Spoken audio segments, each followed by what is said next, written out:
Igicamunsi kiza, igicamunsi cy'umugisha mwese mukurikiye Mistaseka, reka nizere ko rero mumeze neza mu bice byose muheremo muri rusange. M23 irongeye ihannye ingabo zirwana ku ruhande rwa leta ya Kinshasa muri Kivu Amajyaruguru rwambikanye guhera mu masaha mu gitondo, ariko kandi nako muri Kivu Amajyepfo naho situation amaze kuba ihinduka. Mbafitiye amakuru menshi cyane ahangaha ngira ngo mu byukuri muze tubane nyabagezeho 5 kuri 5 kubijyanye no kuba M23 yo yabona igihugu cyangwa se yakigenga. Ahangaha haracyari urugendo ruremereye, turazwa tubigarukaho. Hari amakuru akomeje kugenda acicikana avuga ko leta ya Kinshasa Felix Antoine Kisekedi nahindura itegeko nshinga AFC M23 nabo bari buze guhita bafata icyemezo cyo gutangaza leta yigenga.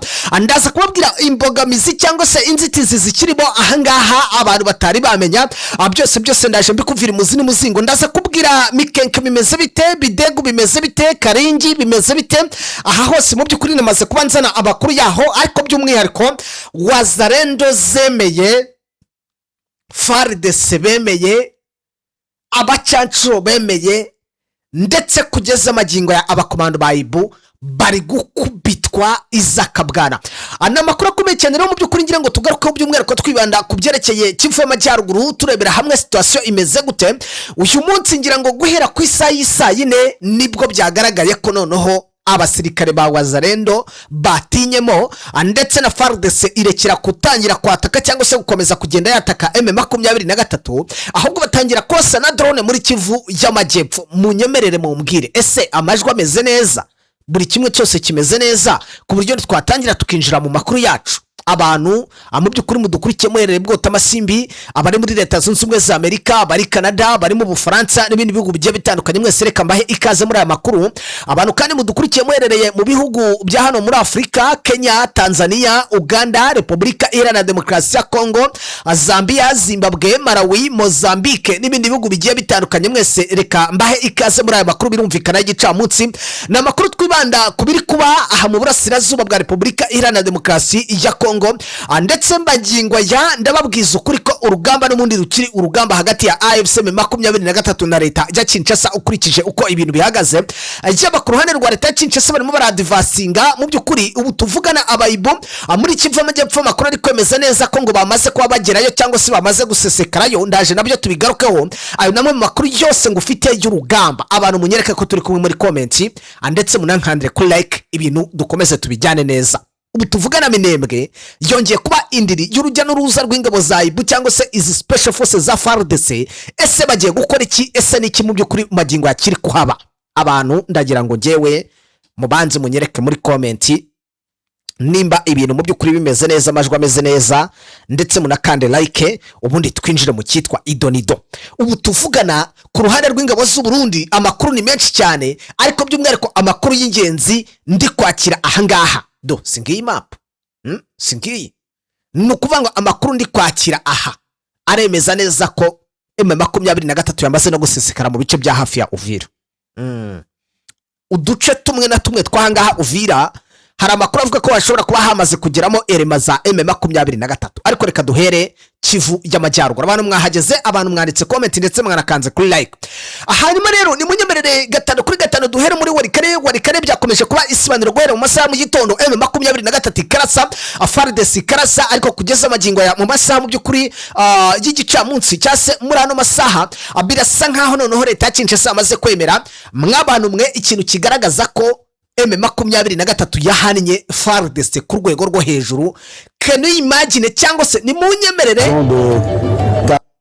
reka nze gato reka nze mbereka video murebe FARDC, murebe na AFC M23 ibyo bakora bo. Waba ufite ikibazo, ukaba ufite ikibazo. Dore ngaba abasirikare mwabonye, muri kubabona, mubarebe muri iyo video, muri kubabona. Sindi muvuga byinshi kuri izi video, ariko munyemerere mu byukuri mubanze murebe. Barimo barinjira hehe? Bari kwinjira mu bice by'umwihariko birimo imirwano. Amakuru kugeza amagingo akaba yamaze kwemeza ko FARDC yo nta kintu na kimwe iri kwika AFC M23 kugeza amagingo nta kintu na kimwe iri kwikanga ku kijyanye wenda ngo no kuba leta ya Kinshasa yakoresha drone by'umwihariko muri aka gace ka Kivu y'Amajyaruguru. Amakuru ari kwemeza neza rero ko M23 yaguhaniye ikintu cyitwa FARDC, by'umwihariko ibikoresho by'ikoranabuhanga bagiye babishwanyaguza. Ubwo nimvuga ibikoresho by'ikoranabuhanga, mwumve ko hari ibifaru bibiri byaturikijwe muri Warikare. Ibi bifaru byari birimo ibikoresho koranabuhanga byari bufashe FARDC n'ubundi gukomeza kugira gute, gukomeza kugaba ibitero bya drone. Kugeze magingo ajya Wazalendo nizo zari zisigaye zigize akaraha kajyahe, ariko amakuru namaze kuba mu by'ukuri nakira byose byashyizwe ku murongo. Guhera mu masaha ya mu gitondo urugamba rwari urugamba mu burasirazuba bwa Repubulika Iharanira Demokarasi ya Kongo. Bamwe bashakaga ngo kwinjira Goma, uko byagenda kose iyi Goma ni kimwe mu gice ngo bashakaga. Inama y'igitaraganya yafatiwemo ibyemezo bikomeye, ndetse bikaba ngombwa ko mu by'ukuri AFC 23 itangira kurasa itababarira aba basirikare barwana ku ruhande rwa leta Kinshasa. Mu by'ukuri isa nkaho yarangiye mu masaha y'isa 8 z'ijoro. Iyo nama isa nkaho yarangiye mu masaha y'isa 8 z'ijoro. Bimeze bite rero? Amakuru ari kwemeza ko M23 yahise izamuka muri Warikare, itangira kugenda irasa ibikorwa by'umwihariko cyangwa se uduce tumwe na tumwe twari tuzwiho deployment ziri special za leta ya Kinshasa. Amakuru akemeza ko rero ngo M23 yashwanyuje igice. Kanze mbanze hano nzane utuduce twose. Amakuru aremeza neza ko ngo M23 yinjiye hafi na Warikare, ishwanyaguza ibice by'ingenzi byari mu deployment y'ingabo zirwana ku ruhande rwa leta ya Kinshasa, hano neza hafi na centre ya Warikare. Amakuru akemeza ko ngo M23 gukora ibingibi ngo n'umundi yari ifite amakuru ko hari abasirikare barwana ku ruhande rwa leta ya Kinshasa bateganya isaha n'isaha kongera kugaba ibitero kuri M23. Agace bita Nyamiyanda kari karimo deployment ikomeye cyane y'ingabo zirwana ku ruhande rwa leta ya Kinshasa kaje kuraswa, ndetse n'ahitwa Mubanda. Hanyuma kandi ahitwa Tawezi naho haje kuraswa na M23, ndetse amakuru akavuga ko ngo M23 yamaze no kwinjiramo muri Warikare rwagati. Hari ibice by'ingenzi ikeneyemo kandi nabyo igomba kubifata. Zimwe mu nkuru zikomeye cyane ziri kwemeza ko umugezi wa uyu mugezi ngo wamaze gukabwa na M23, kandi bigaragara ko isaha n'isaha iyi Warikare igihe bayishakira biri burangire. Petit point ahangaha rero kuri Petit point abenshi barahazi, naho hari mu biri muri target, muri target. Hari amakuru yemeza neza ko ngo AFC 23 yemeje ko abasirikare batari bugarukire ahangaha Warikare gusa, ahubwo bari buhite bomoka bagaca ahitwa Bobolo, bagaca ahitwa Birobira, ndetse n'ahitwa Rogo, berekeza hehe? Berekeza Pinga.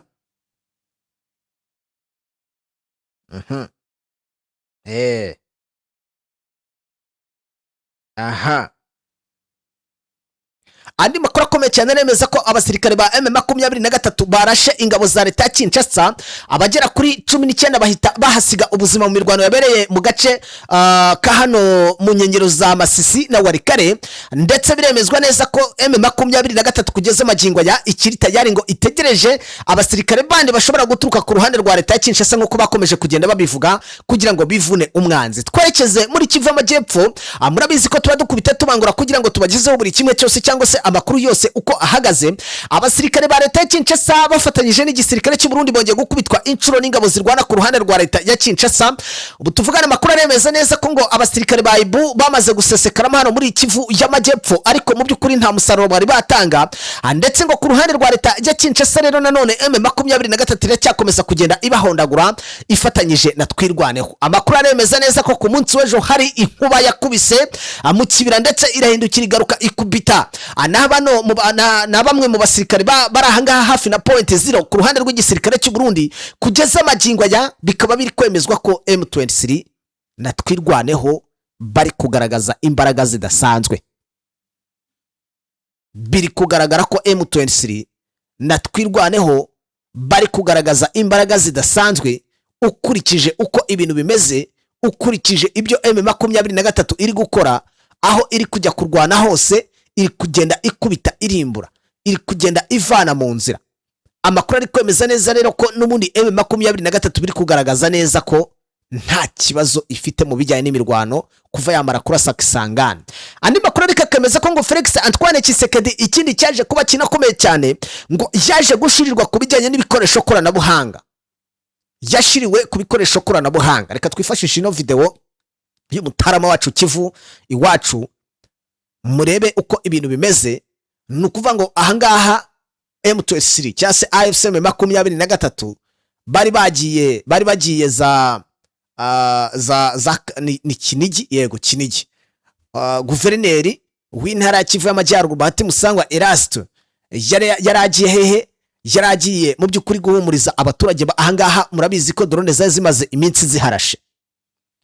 Nubona umukomanda cyangwa se ukabona umuyobozi nk'uyu nguyu agenda atambaye bulletproof, ujye umenya ko aho hantu hari amahoro, ujye umenya ko aha hantu hari amahoro. Nukuvuga ngo aha bizeye neza ko nta drone n'imwe yabateza ibibazo. Aha bizeye neza ko nta kibazo na kimwe bashobora kuhagirira. Niyo mpamvu mbabwira ngo nubona umuyobozi nk'uyu nguyu ari kugenda atambaye bulletproof, utwo duce mujye mumenya ko mu by'ukuri ari uduce dukomeye. Mujye mumenya ko utwo duce dufite umutekano. Ahangaha niho rero Bahati Musangwa Erasto yari yagiye ku munsi w'ejo kugira ngo bahumurize abaturage, bababwire uko ibintu bimeze, bababwire situation muri rusange. Ndagira ngo twitonde gake tubanze twumve ibyo Bahati Musangwa Erasto atangaza cyangwa se yatangarije itangazamakuru n'ubundi mitengaruka twerekeza muri Kivu y'Amajyepfo, kuko Kivu y'Amajyepfo n'ubundi naringiye ntabagejejeho ibyatangajwe na Bahati Musangwa Erasto muri aya makuru cyase muri uru rugendo rwe.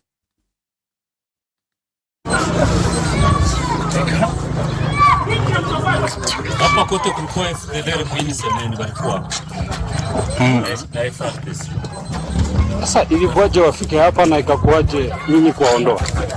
Tuliwapiga kama kawaida. Walitokea wapi? Walitokea ngapi walikali. Sasa hivi unakuja hapa, tunaona maharagwe, manjanja, hivi mnakuja kufanya nini? Cha kwanza tunakuja kuona hii raia wale walunguzia manyumba. Tunawaletea manjanja upande wa chini. Na kuwapatia. Ndio inatuleta kwanza. Tunasikia makombora zilianguka hapa. Zilianguka wapi na ngira ngo ahangaha yararimo babwira ibijyanye na drone zari zaje kurasa muri aka gace yajemo, ariko noneho ahita natanga message avuga byinshi bitandukanye, harimo kuba atangaza ko ngo abaturage bakwiye gutuza noneho kuko ibyabateraga bamaze kubirangiza, ubwo ni ikizere yabaherezaga cy'ubuzima. Ariko yaje no kugira ibyo atangaza muri rw'ikinyarwanda. Ishi lakini wanakuya uwa raia yetu. Kwa bisoro byo gufika bihora hasotse inkuru ko wamaze gupfa, yewe tugashyiraho video akavuga ngo ni ya kera warapfuye. Bantu bakeneye kumenya guverineri ni muzima wa Nord Kivu. Je natwa bisoro byo gufika bihora babivuga bya Kinshasa, ahubwo twavuga ku byo bamaze imisi bakora. Hashize hafi kuva hitwa amasezerano ku munsi intambara. Ariko mu byumweru bibiri bishize intera hamwe zaraje zivuye Warikare zizana na FRDC, bakoze intambara ikomeye cyane muri kano karere ko turi.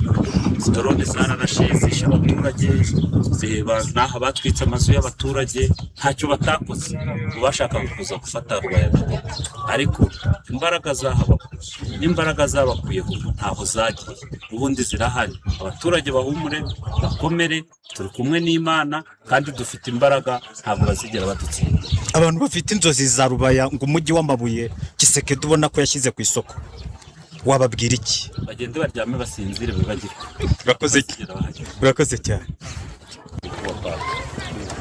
Ngira ngo mwabyumvishe, uwo ni Bahati Musangwa Erasto ati abantu bafite inzozi za Rubaya, ati bo arabavugaho iki, aravuga ati bagende batsinzire, baryame basinzire, nta kibazo gihari.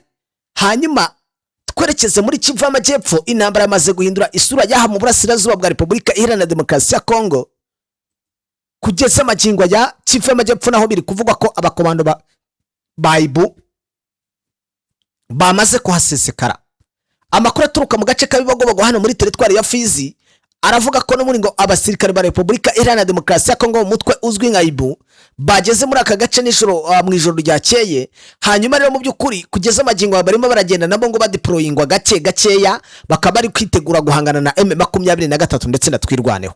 Nkuko amakuru rero atangwa mu by'ukuri ava muri aka gace abivuga, abasirikare ba Bibogobogo ngo baturutse ahitwa Ibaraka nyuma y'iminsi mike rero bari bamaze bavuye muri Uvira ku murwa mukuru w'ingabo. Haje kugaragara izindi ntambara zikomeye cyane hano hafi na point zero, ndetse murabizi ko mu minsi mike twababwiye ko twirwaneho yafashe icyemezo nacyo cyo guhangana n'aba basirikare b'abarundi. Amakuru yameze neza ko rero ngo abasirikare ba IBU bakimara kumva ko urugamba rwakomeye muri ibi bice nabo bahise badivasinga baza imbere kugeza amagingo yakabasisikaye mu Bibogobogo. Amakuru ari kungeraho ko iki gica munsi nuko n'ubundi ngo aba basirikare ba IBU bafite ubwoba bukomeye cyane kuko bizera Felix Antoine Kisekedi, ndetse ngo kimwe mu basirikare binoranwa Kisekedi yatoranyijwe harimo ni force. Iyi force rero ngo niyo yizewe cyane kuba ishobora kuzikarwana igahindura ibintu. Mu mezi ashize umutwe wa IBU wakunze kuvugwa cyane mu makuru agiye atandukanye ajyanye n'imigendekere y'ibikorwa bya gisirikare mu burasirazuba bwa Repubulika Iharanira Demokarasi ya Kongo. Hari kandi amakuru nanone atangwa n'abaturage avuga ko ngo bamwe mu basirikare b'uyu mutwe banyuze ku butaka bw'u Burundi mbere yo koherezwa ahangaha muri ibice by'ahangaha mu by'ukuri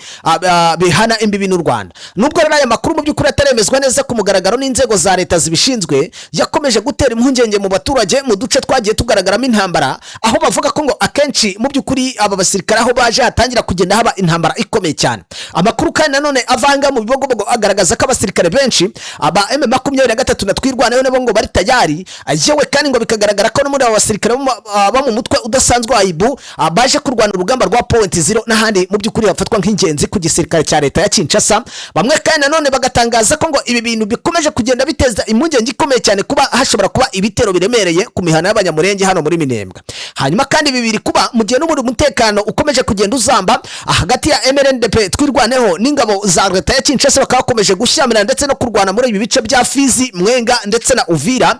Aya makuru kandi aje akurikira ayo mu ijoro rishize mu by'ukuri yavugaga ko ngo n'ubundi muri ibi bice FARDC ikomeje kugenda ihagaba ibitero bya drone ndetse n'ibitero byo ku butaka ifashitanyije na FDL ndetse n'ingabo z'u Burundi yewe na Wazalendo, bari kugaba ibitero mu bice bituwe n'abaturage cyane yewe bagatera ibisasu bya rutura. Nkuko ayo makuru kandi abivuga, ibisasu ngo byaguye mu duce dutuwe cyane n'abanyamurenge harimo agace ka Gakenke, agace ka Karingi ndetse n'agace ka Bidego. Aha ni hafi cyane mu by'ukuri n'aho abaturage batuye. Amakuru avuga ko rero ngo ibi bitero byataye ubwoba bwinshi cyane mu miryango yari isanzwe yarahungiye mu misozi miremire aha kubera umutekano muke. Kugeza ubu rero ntiharamenyekanya umubare n'ubundi w'ababa barahitanywe n'ibi bitero bya drone muri ibi bitero mu by'ukuri byatangiye ku munsi w'ejo. Gusa ubuyobozi bwa AFC 23 bwatangaje ko leta ya Kinshasa iri gukomeza gukora ibitero by'ubuhomora, ibitero by'ubugome. Abasesenguzi bo bavuga ko ngo n'ubundi IBU nta kintu iri buze gushobora cyangwa se nta kintu iza guhindura kubijyanye n'uru rugamba rwaha mu burasirazuba bwa Repubulika Iharanira Demokarasi ya Kongo, kubera ko kugeza amagingo ngo ababakubise n'ubundi ntaho bagiye. Amukurikije n'ibyo mu by'ukuri Bahati Musangwa Erasto guverineri wa Kivu y'Amajyaruguru atangaje, birumvikana ko M23 isa nkaho yizeye neza ko urugamba urwo rwose igiye kuza kururangiza cyangwa se iri buze kurutsinda. Abaturage bo muri Kivu y'Amajyepfo by'umwihariko mu misozi miremire bari gutabaza bavuga ko leta mu by'ukuri ikwiye guhagarika ibi bintu ubundi igatangira kugira gute, igatangira kubahiriza amasezerano bagiranye kugira ngo mu by'ukuri amahoro abe yaboneka. Hanyuma rero muri Repubulika ya Demokarasi ya Kongo umwuka ukomeje kuba mubi. AFC 23 yashinze imizi mu burasirazuba bwa Repubulika Iharanira Demokarasi ya Kongo. Kisekedi rero asabwa guhangana n'ibi bibazo mu by'ukuri ibyo ari byo byose bikomeye, agakora igishoboka cyose kugira ngo birangire. Ni mu gihe rero ibiganiro by'amahoro byari biri kubera ahantu hatandukanye harimo Doha, Washington DC na mu Busuwisi, byari bikomejwe mu by'ukuri kugenda byibazwaho ndetse n'ibyemerejwemo bidashyirwa mu bikorwa. Amakuru yaturuka mu bice bya AFC 23 agaragaza ko iri huriro mu by'ukuri ritagikora nk'umutwe wa gisirikare gusa, ahubwo riri no gushyiraho inzego z'ubuyobozi zisanzwe zikora nka leta muri rusange. Amakuru akaba yemeza ko ngo isaha n'isaha rero bishobora kurangira n'ubundi AFC M23 ibashije kwiha igihugu cyangwa se kutangaza guverinoma yigenga. Gusa amakuru akemeza ko nanone ngo ibi bintu AFC M23 idashobora kubikora aka kanya, niyo byaba bishobora kuba imyaka myinshi cyangwa se bishobora kuba mu myaka myinshi. Gusa kugeza amagingo andi makuru akaba yemeza ko ngo abagiye batangaza ko AFC M23 ishobora kubona igihugu cyayo cyangwa se ishobora gutangaza guverinoma yigenga mu gihe Felix Antoine Kisekedi yabahinduye itegeko nshinga atariyo, bitewe nuko ngo haracyari byinshi bigomba gukorwa na AFC M23. Ibi byinshi kandi ngo n'ubundi witegereje neza wasanga AFC M23 ishobora kuba igeze nko kuri 35%. Gusa ngo hari igishoboka ngo nukuba AFC M23 yo yafata ibi bice igenzura, ikaba yabigenzura imyaka myinshi, ari nako igenda yubaka mu by'ukuri inzego za politike ndetse no kubaka icyizere mu miryango mpuzamahanga ku buryo hagira byibuza abayivuganira mbere yuko yo ubwayo itangaza ko ishaka kwigenga nka guverinoma.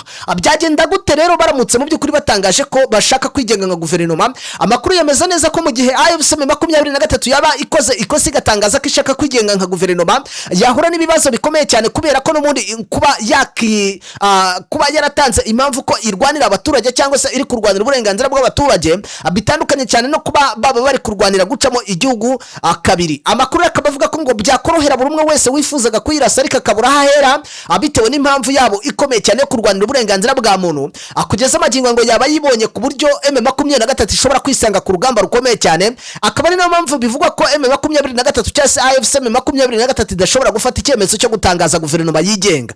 Kugeza amagingo rero abifuza bya guverinoma cyangwa se kuba M23 yakigenga muri ibice yamaze kukontorora byo biracyari kure. Gusa makuru nuko bashobora kubikontorora nabo igihe kirekire, ariko bakagenda bubaka n'ubundi n'uburyo bwo kuba bakigenga. Gusa iby'aka kanya byo ntago byashoboka. Munyemerere mbashimire cyane, munyemerere ncumbikishiriza nga is update, mbabwira mu by'ukuri ko turi bwongere gusubira n'ubundi mu yandi makuru, ubundi mbabwira gukanda like na subscribe kugira ngo ibintu bikomeze kugenda neza. Ubu noneho igisubizo cyabonetse, si ngombwa kurembera mu rugo kuko wasirasiye imihanda yose wivuza ariko bikanga. Ikigo Kunda Ubuzima Health Care ni ikigo gitanga ubuvuzi bwizewe bukometanyije n'ubuvuzi gakondo bw'Abashinwa, tradition Chinese medicine, hamwe n'imiti ikomoka ku bimera yizewe ku rwego mpuzamahanga na FBI ndetse na GMP. Kunda Ubuzima Health Care atugana tugufashe ku ndwara zitandukanye, harimo umwijima, impyiko, rubagimpande, diabete, umutwe udakira, kubura ubushake mu gihe cyo gutera akabariro, prostate, umugongo, imiti n'izindi ndwara zigiye zitandukanye. Dukorera mu mujyi wa Kigali i Nyarugenge, unyuze mu muhanda werekeza kuri Hotel Okapi, neza turegeranye. Uzahabwirwa n'ibyapa bigaragara byanditseho Kunda Ubuzima Health Care. Ushobora kuduhamagara kandi kuri nimero ya telefone ngendanwa 078 56 86 68 2. Ushobora kandi kuduhamagara kuri 0782 86 55 15. Kunda Ubuzima Health Care, ubuzima bwanyu inshingano zacu.